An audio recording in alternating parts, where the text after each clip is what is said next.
സുകുമാരവിലാസത്തിലേക്ക് സ്വാഗതം.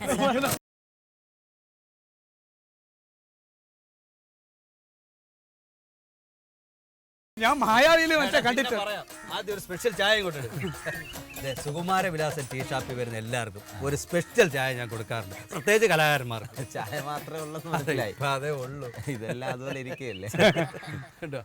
സ്പെഷ്യൽ ചായ ഇതുവഴി ഞാൻ അവിടെ ഷൂട്ടിങ്ങിന് പോയപ്പോഴാണ് ഇങ്ങനെ അറിഞ്ഞു ഈ സുകുമാരവിലാസൻ ടീ ഷോപ്പിനെ കുറിച്ച് കേട്ടിട്ടുണ്ട്. ഒരു ചായ കുടിച്ചിട്ട് പോകാന്ന് കരുതി.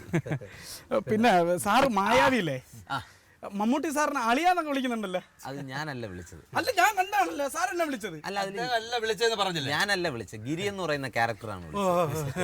അതെങ്ങനെയുണ്ടോ ഞാനിപ്പോ മമ്മൂട്ടി സാറിനെ കയറി അളിയാന്നൊക്കെ വിളിക്കുമ്പോ കഥാപാത്രം വിളിച്ചാ ഓക്കെ, ഒരു സുരാജ് എന്ന വ്യക്തി വിളിച്ചപ്പോ എന്ത് തോന്നുന്നു? ഞാനല്ല ശരിക്കും വിളിച്ചത് ഗിരി എന്ന് പറയുന്ന ക്യാരക്ടറാണ്. അപ്പോൾ എനിക്ക് വിളിക്കാനായിട്ട് ഞാൻ ആദ്യം ഡയറക്ടർ അടുത്ത് ചോദിച്ചു. അപ്പം നമ്മൾ ഈ പിന്നെ ഇരുന്നിരുന്ന് കാണുന്ന ഒരു ഭാഗ്യമല്ലേ മമ്മൂട്ടി എന്നൊക്കെ പറയും, മമ്മൂട്ടി മോഹൻലാൽ. അപ്പോൾ ഞാൻ അവിടെ ചെന്നപ്പോൾ ഡയറക്ടർ അടുത്ത് ചോദിച്ചു, ഇങ്ങനെ സാറ് അളിയാന്ന് വിളിക്കുന്നതിൽ കുഴപ്പമുണ്ട്, എന്തോ പുള്ളിയെടുത്തും കൂടെ ചോദിക്കാൻ പറഞ്ഞു. അപ്പം മമ്മൂക്ക പറഞ്ഞു കുഴപ്പമൊന്നുമില്ല, നീ ചീത്ത ഒഴിവാക്കിയിട്ട് എന്തുകൊണ്ടോ വിളിച്ചോളാൻ പറഞ്ഞു. ഇല്ല, അത് ക്യാമറയ്ക്ക് മുന്നിൽ ആക്ഷൻ പറയുമ്പോൾ മാത്രമേ വിളിക്കാവൂ എന്ന് പറഞ്ഞു. പിന്നെ അല്ലാതെ അളിയാന്ന് വിളിച്ചു കഴിഞ്ഞാൽ പിന്നെ അത് നമുക്ക് വീട്ടിലിരിക്കാം. പിന്നെ കലാജീവിതത്തിലേക്ക് ആദ്യമായിട്ട് വന്ന മിമിക്രിയിലാണ്. ഞാൻ ഒരുപാട് കണ്ടിട്ടുണ്ട്. മിമിക്രി ആയിരുന്നു ആദ്യത്തെ. മിമിക്രി തന്നെ. അതിനുശേഷം പിന്നെ എങ്ങനെയാണ് സീരിയലിലൊക്കെ വന്നത്? മിമിക്രി എൻ്റെ ചേട്ടനിൽ നിന്നാണ് ഞാൻ മിമിക്രി പഠിച്ചത്. ചേട്ടൻ മിമിക്രി ആർട്ടിസ്റ്റ്? മിമിക്രി സജി. അപ്പോൾ പുള്ളിയുടെ ഒരു ട്രൂപ്പൊക്കെ ഉണ്ടായിരുന്നു. അപ്പോൾ അതിൽ പുള്ളി ജോലി കിട്ടി പോയതോടുകൂടി അതിലൊരു വേക്കൻസി കിട്ടി. അങ്ങനെ അതോടുകൂടിയാണ് ആദ്യമായിട്ട് മിമിക്രിയിലേക്ക് വന്നത്. പിന്നെ ശബ്ദാനുകരണമാണ് മെയിൻ, പിന്നെ കോമഡിയും കളിക്കുമായിരുന്നു തന്നെയല്ലേ. അപ്പോൾ അങ്ങനെ വന്നപ്പോൾ നമ്മുടെ ജഗപക എന്ന് പറയുന്ന ഒരു സീരിയല്, ഒരു ക്ലിക്കായ ഒരു സീരിയലുണ്ടായിരുന്നു. അപ്പോൾ അതിൽ ഈ എല്ലാ താരങ്ങൾക്കും സൗണ്ട് കൊടുക്കാൻ വേണ്ടിയിട്ട് എന്നെ വിളിച്ചു. അതെ, ജയനും മമ്മൂട്ടി മോഹൻലാൽ അങ്ങനെ ഒത്തിരി പേർ. പിന്നെ അങ്ങനെ അതിന് സൗണ്ട് കൊടുക്കാനായിട്ട് വിളിച്ച് അതിന് പിന്നെ ഡബ്ബിങ് ആർട്ടിസ്റ്റ് ആയിട്ട് പോയി. അപ്പോൾ നമ്മുടെ ജഗപകയിലെ ഡയറക്ടർ ഉണ്ട് ധന്വന്തരി സാർ എന്ന് പറഞ്ഞു. അപ്പോൾ പുള്ളി എന്നെ ഒരിക്കൽ വിളിച്ച് പറഞ്ഞു, സുരാജെ നിനക്ക് ഒരു ഫിഗർ എന്തെങ്കിലും ചെയ്യാൻ പറ്റുമെന്ന് ചോദിച്ചു.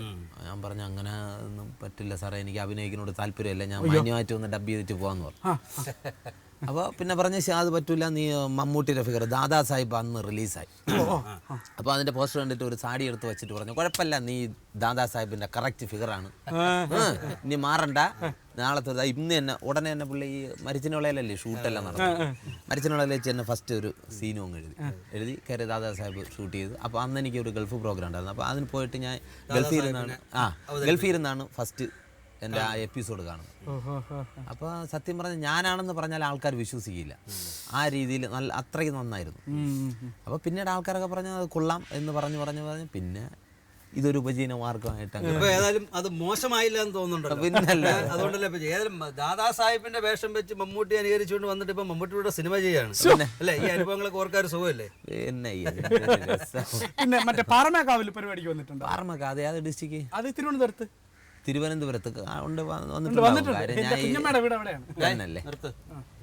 ഞാൻ ഈ ജില്ലയിലെ എല്ലാ സ്ഥലത്തും പ്രോഗ്രാം ചെയ്തിട്ടുണ്ട്. സ്റ്റേജ് പ്രോഗ്രാം ഒക്കെ അടിപൊളിയായിട്ട് പോകുന്നുണ്ട്. പിന്നെ ഇപ്പൊ പ്രോഗ്രാം ഞങ്ങൾ കുറച്ച് അവിടുന്ന് ഓടി ഇങ്ങനെ അങ്ങോട്ടും ഇങ്ങോട്ടും ഓടി കറക്റ്റ് സമയത്തിനെത്തൂല. പിന്നെ ആൾക്കാർ പറയാം സിനിമയിലായതിലൂടെ പോര് കാണിച്ചുകൊണ്ടാണ് ഇന്ന് വരാത്തത്, അഹങ്കാരി എന്ന് പറയാം. അതുകൊണ്ട് മാന്യമായിട്ട് നമ്മൾ അങ്ങോട്ട് നിന്ന് വെറുതെ അടി വാങ്ങിക്കണ്ടെന്ന് കരുതിയിട്ട്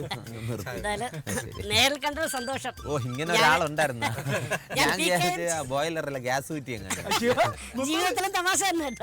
അങ്ങനെയൊന്നുമില്ല. നമ്മള് മനസ്സിലായില്ല ആരാ എന്ന് പറഞ്ഞാൽ ഈ പുലി കിടന്ന മടയിൽ ശശി എന്നാണ്. അങ്ങനെയാണ്. അതായത് പാരമ്പര്യമായിട്ട് ഞങ്ങളുടെ തറവാട്ടിലെ ഇങ്ങനെ പുലികളൊക്കെ ഇങ്ങനെ മേഞ്ഞു നടക്കുമായിരുന്നു. രൂപം കണ്ട മുള്ളം പന്നി അവിടെ മേഞ്ഞു നടന്നു. അങ്ങനെയല്ല, പശുക്കൾക്ക് പകരം ഞങ്ങളുടെ തൊടുത്തിലെ ഇങ്ങനെ പുലികളാണ് ഇങ്ങനെ കെട്ടിയിരിക്കുന്നത്. എന്തിനേറെ പറയുന്നു, ഞാൻ പുലിപ്പാല് കുടിച്ചാ വളർന്നത്. പുലിപ്പാല് കുടിച്ചെന്ന് പറഞ്ഞാൽ മതി, വളർന്നെന്ന് പറയണ്ട. അല്ല, എനിക്ക് ചോദ്യങ്ങൾ എനിക്കും ചോദിക്കണമല്ലോ. പിന്നെന്താ, തീർച്ചയായും ഞാൻ ചോദിച്ചോട്ടെ, താങ്കൾ ഈ സുരാജ് വെഞ്ഞാറമൂട് സുരാജ് വെഞ്ഞാറമൂട് ആണല്ലോ. പക്ഷേ ഈ തനി നേതാവാണെന്ന് പിടികിട്ടെ, അക്ഷരാഭ്യാസം അല്ല, തനി തിരുവനന്തപുരം ഭാഷ സംസാരിക്കുന്നല്ലോ. അതിൽ നിന്നും ഈ പാറശാലയാണോ ജനിച്ച സ്ഥലം? അല്ല ഈ തിരുവനന്തപുരം ജില്ലയാണ് ഈ വെഞ്ഞാറമൂട് എന്ന് പറയുന്നത്. അപ്പോൾ ശരിക്കും അവിടെ വെഞ്ഞാറമൂട്ടിൽ തള്ള എന്തരപ്പി പൊളക്കണ് അതൊന്നുമില്ല. അപ്പോൾ ഞാനിത് അതിൽ ഈ ജഗപക എന്ന് പറയുന്ന ആ സീരിയലിൽ തന്നെ ഒരു ക്യാരക്ടർ ചെയ്യാൻ വേണ്ടിയിട്ട് നമ്മുടെ ഡയറക്ടർ തന്നെ ഈ തിരുവനന്തപുരം സ്ലാങ്ങിലാണ് പുള്ളി എഴുതി തന്നത്.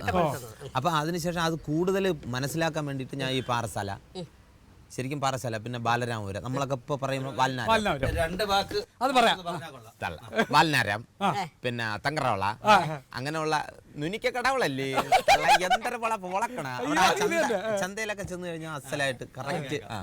അപ്പൊ ഈ തമിഴ്നാടുമായിട്ട് ശരിക്കും അതുകൊണ്ടാണ് ഈ എന്തര അപ്പി ചന്തയിലൊക്കെ പോവൂ സാറ്? ഇപ്പോഴും ഇടയ്ക്കിടയ്ക്ക് രാജമാണിക്യത്തില് മാഷിനെ കൊണ്ട് മമ്മൂട്ടി ആ ഭാഷ സംസാരിപ്പിച്ചപ്പോ അല്ലേ, മമ്മൂട്ടി പഠിച്ചത് മാഷ് പറഞ്ഞു കൊടുത്തിട്ടാണെന്ന് നമ്മളൊക്കെ അറിഞ്ഞിട്ടുണ്ട്. അതെ അതെ. എങ്ങനെയായിരുന്നു ആ അനുഭവം എന്ന് പറയാം? അതായത് മമ്മൂക്ക ഞാൻ പിന്നെ അവിടെ ഒരു ചാനലിൽ ഇങ്ങനെ പ്രോഗ്രാം അവതരിപ്പിച്ചുകൊണ്ട് വന്നപ്പോൾ പുള്ളി എന്നോട് പറഞ്ഞു ഈ പുള്ളിയുടെ ഒരു പുതിയ സിനിമയിൽ ഇത് വേണമെന്ന് പറഞ്ഞു, ഈ ഭാഷ. പക്ഷെ ആ സിനിമ അല്ല ഇത്. ഇതിനു മുമ്പ് വേറൊരു സിനിമയ്ക്കാണ് പുള്ളി പ്ലാൻ ചെയ്തിരുന്നത്. അപ്പോൾ ഇത് ഡയറക്ടർ രഞ്ജിത്ത് സാറിൻ്റെ നിന്ന് മാറിയാണ് അൻവർ റഷീദിൻ്റെ വരുന്നത്, ഈ രാജമാണിക്യം. അപ്പോൾ അതിൽ ശരിക്കും ആൾറെഡി സ്ക്രിപ്റ്റിൽ അങ്ങനെ ഒന്നും ഈ തിരുവനന്തപുരം സ്ലാങ് ഇല്ലായിരുന്നു. അപ്പോൾ പുള്ളി തന്നെ വേണ്ട, നിങ്ങൾ ചോദിച്ചുകൊണ്ട് പറഞ്ഞിട്ട് കഴിക്കാമെന്ന് കരുതി. അപ്പോൾ മമ്മൂക്ക ഇങ്ങനെ പറഞ്ഞു, പിന്നെ ഈ രാജമാണിക്യം എന്ന പടത്തിൽ പുള്ളി ആണ് ശരിക്കും ഈ തിരുവനന്തപുരം സ്ലാങ് രാജമാണിക്യത്തിൽ വേണമെന്ന്. ഡയറക്ടറൊന്നും അങ്ങനെ നിർബന്ധിച്ചോ, പുള്ളിക്ക് താല്പര്യമില്ലായിരുന്നു.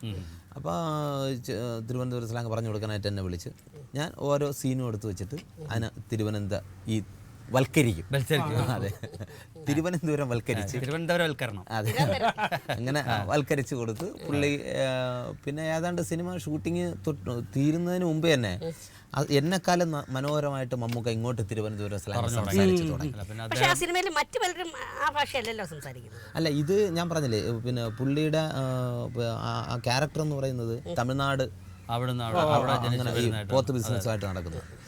അപ്പൊ അതുകൊണ്ടാണ് ഏതായാലും ആ സിനിമയില് എനിക്ക് തോന്നുന്നു സുരാജ് വെഞ്ഞാറമൂട് എന്ന് പറയുന്ന ഒരു നടന്റെ ഏറ്റവും കൂടുതൽ സാന്നിധ്യം ആളുകൾക്ക് കിട്ടിയത് ആ സിനിമ വന്നതിന് ശേഷം. ഞാനിപ്പോ തിരുവനന്തപുരം സ്ലാങ് ഈ ടിവിയിലൂടെ ഒക്കെ പറഞ്ഞിട്ടുണ്ടെങ്കിലും പിന്നെ അത് മിക്ക എല്ലാവർക്കും ജനകീയവൽക്കരിച്ചത് രാജമാണിക്യം. അത് ലോകത്ത് കംപ്ലീറ്റ് ഇപ്പൊ തന്നെ തിരുവനന്തപുരത്ത് ആരിപ്പോ എവിടെ ഉണ്ടെങ്കിലും നമ്മളെ കണ്ടാലും അങ്ങനെ ചോദിക്കും, നല്ല അസുഖങ്ങളൊക്കെ തന്നെ. സുരാജിനെ ഇപ്പൊ എവിടെ ചെന്നാലും മാഷിനെ കണ്ടാണ് ആദ്യം അങ്ങനെ ആയിരിക്കുന്നത്, നല്ല അസുഖങ്ങൾ തന്നെ കേട്ടാ ഇത് പറയും. പക്ഷെ അത് കേൾക്കുമ്പോൾ ഒരു സന്തോഷമല്ലേ? പിന്നെ തീർച്ചയായും നമുക്ക് അങ്ങനെ ഒരു ഭാഷ ജനകീയമാക്കാൻ കഴിഞ്ഞാൽ മാഷിന് വളരെ സന്തോഷമുണ്ട്. തീർച്ചയായിട്ടും. അപ്പൊ ഒരു കാര്യം ചെയ്യാം, ഒരു ചായയും കൂടെ സ്പെഷ്യൽ ചായ ഇല്ല, ഒരു സ്പെഷ്യൽ ചായ മതി എനിക്ക്. നല്ലതാണെങ്കിൽ ഒരല്പം പോരെ.